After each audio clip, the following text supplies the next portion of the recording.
Oh, evening. Welcome to Philadelphia, city of brotherly love. Go Eagles. Oh, evening. Do you want to talk about some of my famous innovations, such as the bifocals here, the oven in there, and also some of my failures of innovation. Oh, Hobbes, damn fool. Oh, evening. Here to talk to you more about how my innovations have affected the world around us today.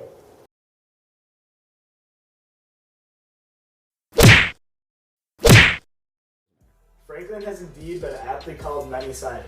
He was eminent in science and public service, in diplomacy and in literature.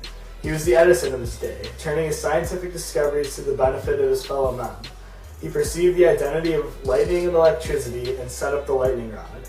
Today, technology discovered from the lightning rod and Ben Franklin has been developed over years and years of continued research in modern science. However, the foundation was birthed from Franklin's detailed and ingenious results of this experiment. Ben Franklin was a world-renowned innovator and inventor. His inventions changed the face of history forever. One specific invention includes a lightning rod, which is simply a rod attached to the top of a building connected to the ground through a wire. The electric charge from the lightning strikes the rod, and the charge is conducted harmlessly into the ground. This protects houses from burning down and people from electrocution, which was a huge problem at the time. Once Franklin had an understanding of the behavior of electricity, he set about to protect houses from the destructive forces of lightning. Franklin noted that in 1753, it has pleased God in his goodness to mankind, at length, to discover to them the means of securing their habitations and other buildings from mischief by thunder and lightning.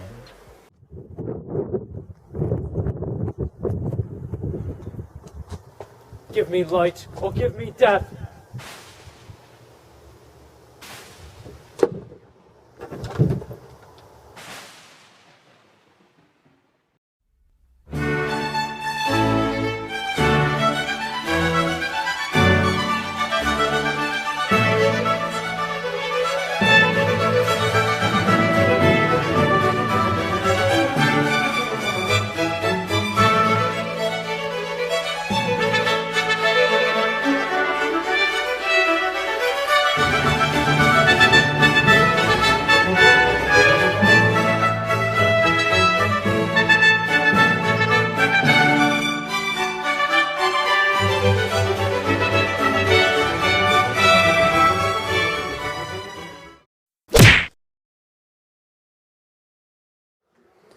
With this, I command, make light.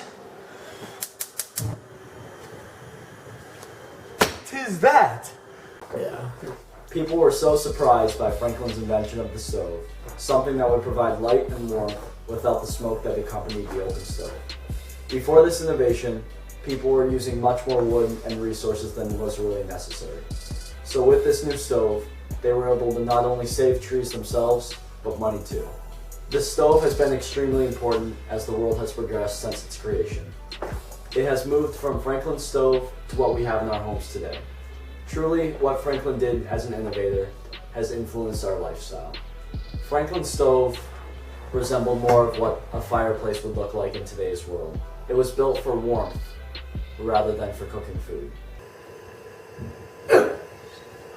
Oh, evening.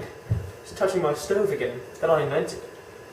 Quite an interesting thought about that. I've invented the stove, but I can't figure out the prospect of heat.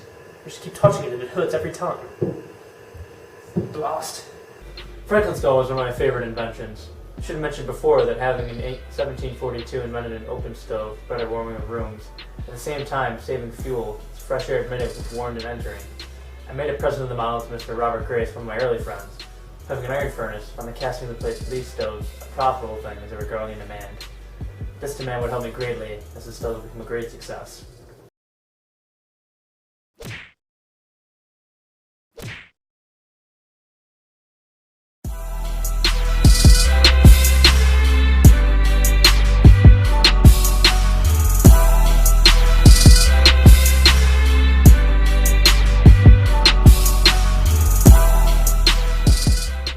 Ben Franklin was the Postmaster General of the American colonies. The British authorities commissioned him to investigate why English ships en route to America were experiencing delays of several weeks along the way, and some not arriving at all. Franklin and his colleagues examined shipping records and conducted experiments out at sea. He came to a conclusion that there existed a powerful current, labeled at the time as a river within an ocean. Despite the Gulf Stream and ocean currents not being directly mentioned in his autobiography, they are all still his most significant discoveries. Furthering his research, Franklin believed that if sailors could use the Gulf Stream to their advantage by navigating across the ocean within it, they could make shipping routes much faster. However, drawbacks to using the Gulf Stream for navigation included the occurrence of strong whirlpools that ships could also get caught in, leading them off course or even to sink.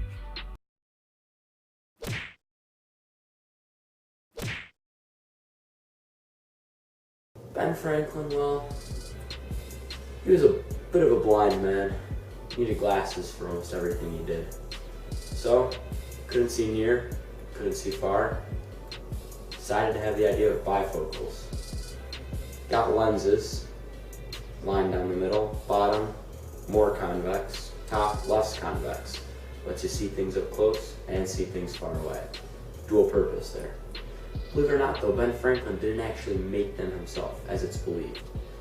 They believe that this optician, Samuel Pierce actually, made the bifocals for Franklin. He merely submitted the idea and had them made. He wasn't very inventive. So we can assume that Ben Franklin used bifocals from about the date of 1964 at least on. Ben Franklin built a vast library for people to come visit and look at. He loaned books out to people. At this library, actually, you can find a political cartoon of Ben Franklin with his odd-shaped glasses on it, with a distinct line running down the middle. Hence, he was wearing his bifocals. Today, you can see people wearing bifocals all the time. Your mother, your father, your grandparents probably all wear bifocals because they're blind as bats. Happens with old age.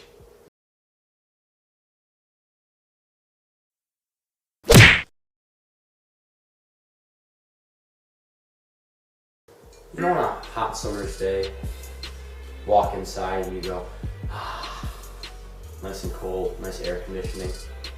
Did Ben Franklin create that? False. He did not. It was actually invented in 1851 by John Gordy. He's trying to cool down some yellow fever patients. Everybody thinks Ben Franklin did it, but little do they know how wrong they really are. He didn't do very much, actually. Took a lot of credit where credit was not due for him.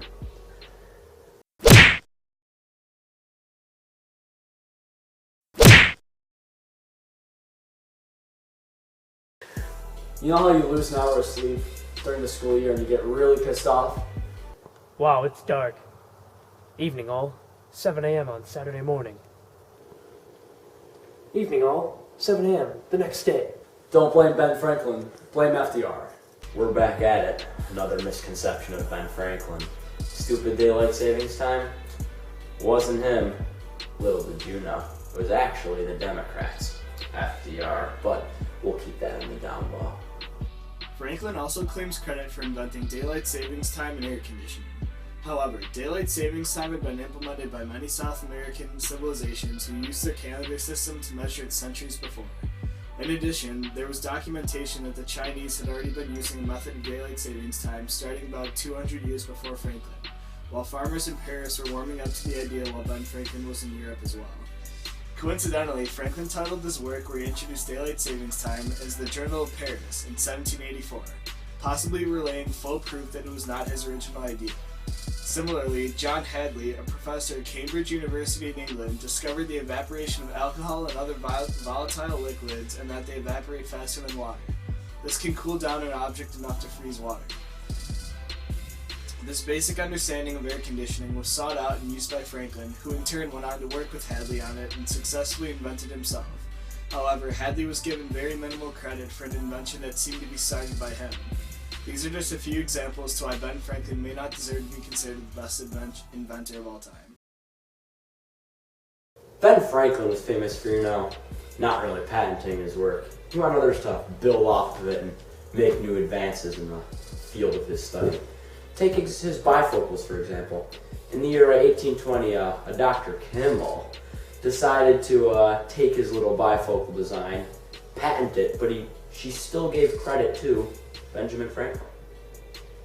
For example, James Gregory, a Scottish mathematician who worked with lenses and microscopes during the mid and late 17th century, is credited by some scholars for first inventing the bifocals, but never spreading his ideas or patenting them. This, in turn, would conclude that Franklin may have used his work to replicate and even further the idea, but Franklin never gave him or any man of influence of the sort any credit. Give us. Is this the patent office? Yes, it is. I look at this cool. No, my inventions. Mine. Critics of his time believe that he used his writings and inventions to build up his own reputation by tearing down those of brilliant men who were no longer around to defend themselves. Surely I will destroy any man that crosses me with utter malice and vicious slander. They'll never know the true power of my vitriol until they've seen it themselves. And Keimer, that self-righteous, conniving scum, crawling back to me like the filth that he is. Surely my writings will destroy him and everyone that's come around him and praised him for the printing that I could print circles around. In the Institute of Energy Research, they've given Benjamin Franklin credit for first pioneering electricity, even though this was not the case. There were others that did work like him who never received credit. This was a common theme within Franklin's innovative life, in which he took credit for ideas that weren't fully his own.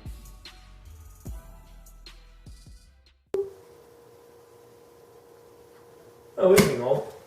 Hope you learned something about my innovations today, about how I was a great man and simultaneously not the best of men, but how my innovations nonetheless affected you today.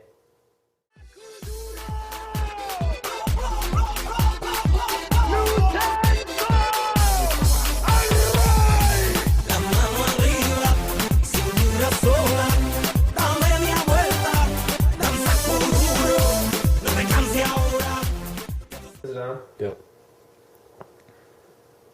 Oh, evening all. Thanks for watching.